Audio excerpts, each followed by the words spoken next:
নমস্কার বন্ধুরা, কেমন আছেন সবাই? গল্প যেখানে সত্যি চ্যানেলের আরও একটি নতুন গল্পে আবারও আপনাদের সকলকে স্বাগত জানাই। আজ বলবো সত্য বন্দ্যোপাধ্যায়ের গল্প। রমানাথপুর ফ্রিকিক পেয়েছে, শট নিতে আসছেন শৈলেন মান্না। তিন কাঠির নিচে যিনি দাঁড়িয়ে, তার বাড়ি রমানাথপুরের পাশেই, মশাটে। দুজনেই খেলছেন যে যার গ্রামের হয়ে। শৈলেন ছুটে এসে ধাঁ করে শট নিলেন। কিপারের হাত মুচড়ে গোলার মতো বল ঢুকে গেল গোলে। কবজিটা বোধহয় ভেঙেই গিয়েছে, কিন্তু ছেলে গোয়ার মাঠ ছাড়তে রাজি নয়। ফুলে ওঠা হাত নিয়েই খেলে গেলেন পুরো ম্যাচ। নাম শ্রীমান সত্য বন্দ্যোপাধ্যায়। হ্যাঁ, শ্রীমান পৃথ্বীরাজের বাবা হয়ে উঠতে তখনও তার ঢের দেরি, বরং ফুটবল আর ব্যাডমিন্টনের নেশাই ছিল প্রবল।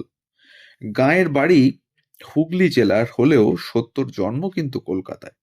1925 সালে রানী ভবানী স্কুলে পড়ার সময় থেকেই স্কুল টিমের বাঁধা গোলকিপার। খেপও খেলে বেড়ান প্রচুর। স্কুল শেষে সিটি কলেজ থেকে পাশ। মা চারুশীলা আগেই মারা গিয়েছিলেন। তারপর কলেজ পাশ দিতে না দিতেই মারা গেলেন বাবা বনমালী বন্দ্যোপাধ্যায়। ভাগ্য ভালো, টিটাগড় পেপার মিলে কেরানি চাকরি জুটল। শ্রাদ্ধ শান্তি ছেড়ে ন্যাড়া মাথায় অফিস গেলেন, এবং 32 টাকা মাস মাইনে আর 20 টাকা যায় এক আত্মীয়ের করা ধার শোধে। অফিসের হয়েই জুটে গেল প্রথম ডিভিশনে খেলার সুযোগ। উল্টো দিকে সত্তার মেওয়ালাল ভবানীপুর ক্লাবের হয়ে খেললেন সেকেন্ড ডিভিশনে।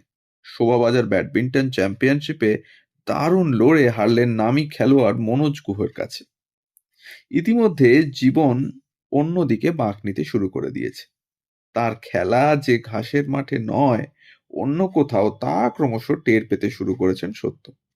ছোট থেকেই ঝোঁক ছিল আবৃত্তির।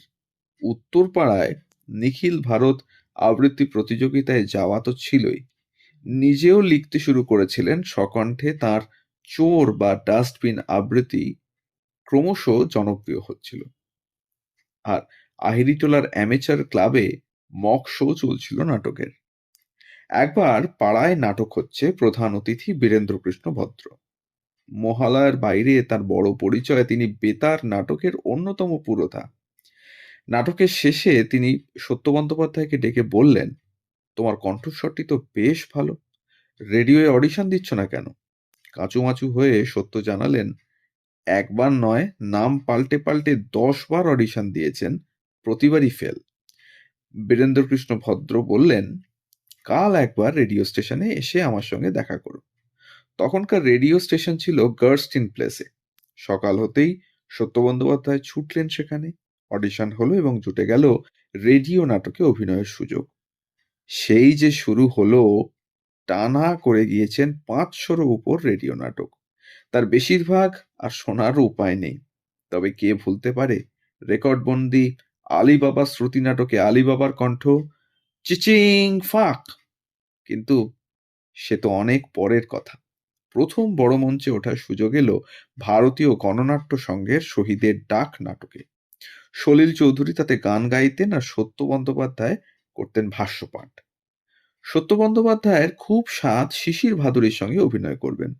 মণি শ্রীমানি তখন শ্রীরঙ্গমে তার সঙ্গে নাটক করেন, আর সেই সূত্রে সত্যজিৎ রায়ের ছবিতেও অভিনয় করা হয়ে গিয়েছে। সত্য বন্দ্যোপাধ্যায় তাকে ধরলেন, কিন্তু বহু ঘোরাঘুরি করেও শিশিরবাবু পর্যন্ত পৌঁছতে পারলেন না। উত্তরপাড়ায় নৃত্য গোপাল স্মৃতি মন্দিরে আবৃত্তি করতে গিয়ে পরিচয় হয়েছিল অভিনেতা গুরুদাস বন্দ্যোপাধ্যায়ের সঙ্গে। তখন মিনার্ভা থিয়েটারে ঠাকুর শ্রী শ্রী রামকৃষ্ণ নাটক করছেন তারা।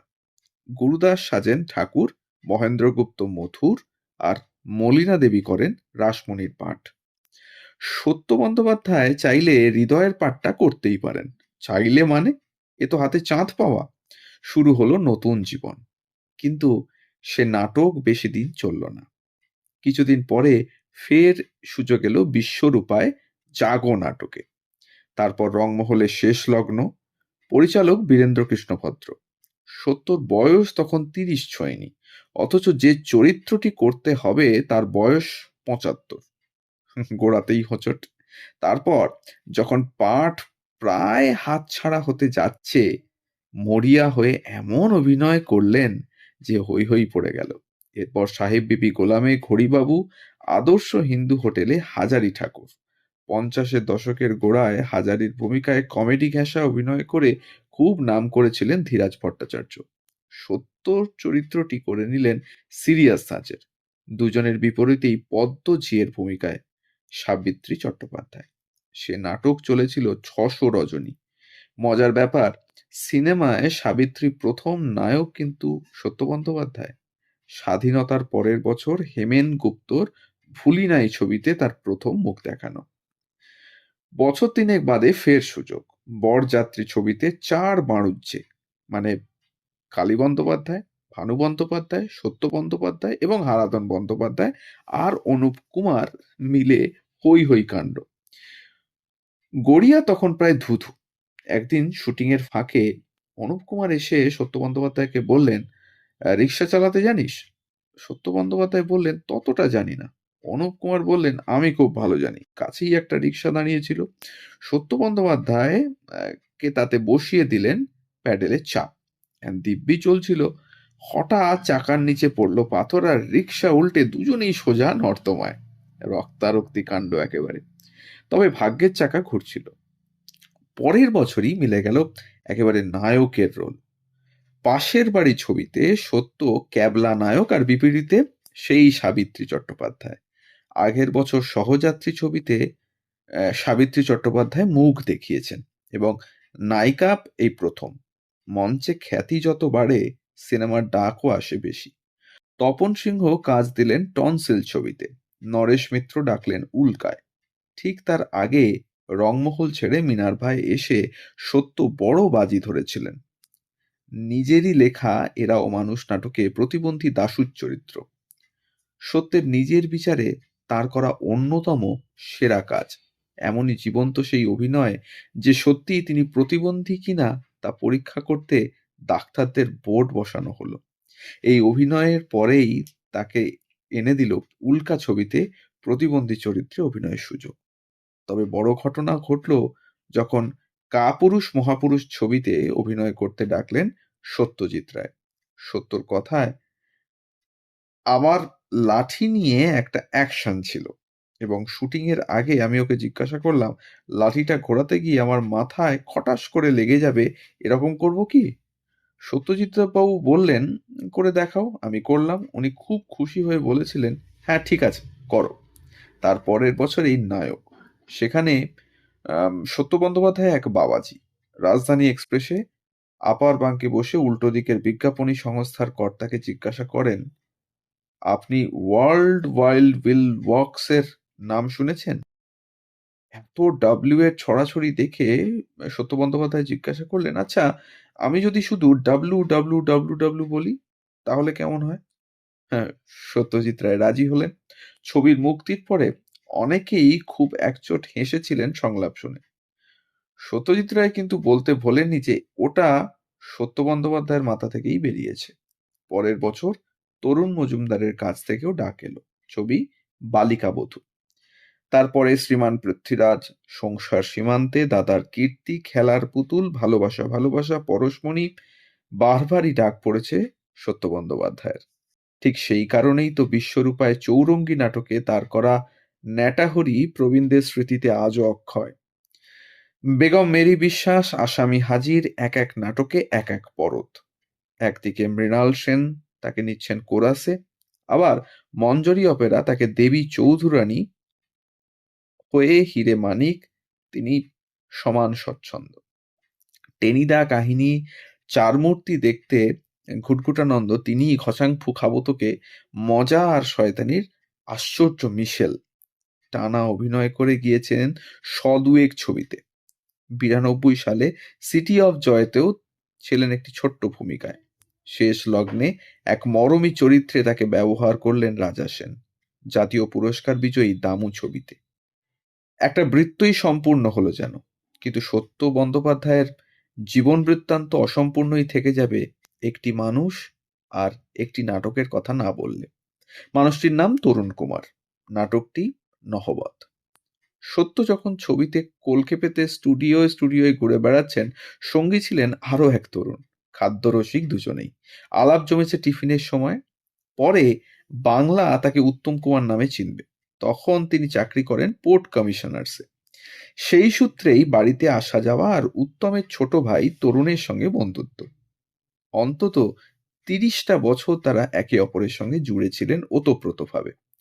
কল্পতরু নাট্যগোষ্ঠী তো ছিলই, মামা ভাগ্নে নামে জনপ্রিয় একটা স্কেচও করতেন দুজনে। তপন থিয়েটারেই নহবৎ চলল ১৬০০ রজনী। ভাবা যায়। তার বাইরে কলস তো ছিলই। আমেরিকা সফরের পরে আবার নতুন ভূত চাপল সত্য এবং তরুণের মাথায়। হলিউডের চাইনিজ থিয়েটারে গিয়ে সোফিয়া লোরেনের, বার্ট ল্যাঙ্কাস্টারের মতো তারকাদের হাত পায়ের ছাপ সিমেন্টে বাঁধানো দেখে সত্য সাষ্টাঙ্গে শুয়ে পড়েছিলেন এবং দুঃখ করছিলেন শিল্পীদের সম্মান এরা কিভাবে দেয়, আর আমরা। আগের বছরই উত্তম কুমার মারা গিয়েছেন। দুই বন্ধু তাই ঠিক করে ফেললেন তার নামে মঞ্চ করবেন। শিশির নাট্য নিকেতন করবে বলে মনোহরপুকুর রোডে লিজে জমি নিয়েছিল সৌভনিক নাট্য সংস্থা। অর্থাভাবে কাজ বন্ধ হয়ে যায়। সেই জায়গায় আবার সাব লিজে নিয়ে ব্যাংক থেকে মোটা টাকা ধার করে ১৯৮৬ সালে উত্তম মঞ্চ গড়া শুরু হলো। হাতে তখন কাজ নেই। অগত্যা যাত্রায় নামলেন সত্য এবং তরুণ। নট্য কোম্পানি দিয়ে শুরু। পরে সত্য নিজে লিখেছেন, নির্দেশনাও দিয়েছেন। মাটির ঘরে মেমবউ, মাকে প্রণাম, বাবাকে সেলাম, ৭ বছর বাদে কাজ শেষ হলো। ৯৩ সালে খুলল উত্তম মঞ্চ। কিন্তু তখন পেশাদার থিয়েটারের পালে হাওয়া নেই। শ্যামবাজারের থিয়েটার একের পর এক বন্ধ হচ্ছে। উত্তম মঞ্চ মার খেতে লাগলো। ফের নহবৎ করে রবি ঘোষকে এনেও লোক টানা গেল না। মঞ্চ বন্ধ হলো। ব্যাংকে দেনা জমলো। শুরু হলো প্রমোটারদের উকিঝুঁকি। এরই মধ্যে অসুস্থ হয়ে পড়লেন সত্য বন্দ্যোপাধ্যায়। পেট জুড়ে অস্থিরতা, রক্তবমি।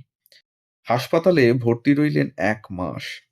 ১৯৯৭ সালের ২৮শে জুলাই রাতে যবনিকা পড়ল।